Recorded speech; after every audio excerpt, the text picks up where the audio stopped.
কেমন আছেন সবাই? আশা করি ভালো আছেন, আমিও ভালো আছি।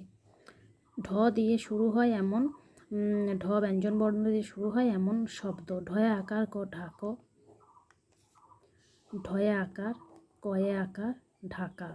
এই ধরনের শব্দগুলো খুবই সহজ, কারণ যদি বাচ্চা ভুল করে এই সাইডেও আকার দিয়ে দেয় তাতেও একটা কিন্তু শব্দ হবে। আবার ঢয়ে আকার ক ঢাকও হবে। মূর্ধন্য, মূর্ধন্যটা ন্যাচারালি নিচে পাশে হয় আর কি।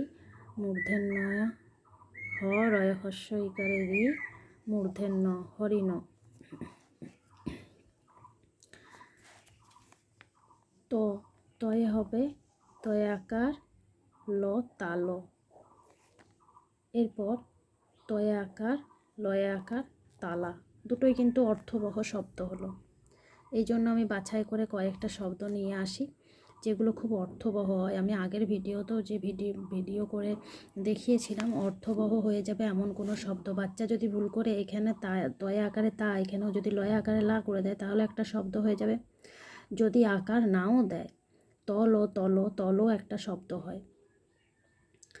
যেমন বহুতল, তল কথাটাও কিন্তু একটা অর্থবহ শব্দ। আবার এখানেও আকার হয়ে যাবে, এখানেও আকার, তাহলে কিন্তু তয় আকার লয় আকার তালা হয়ে যাবে।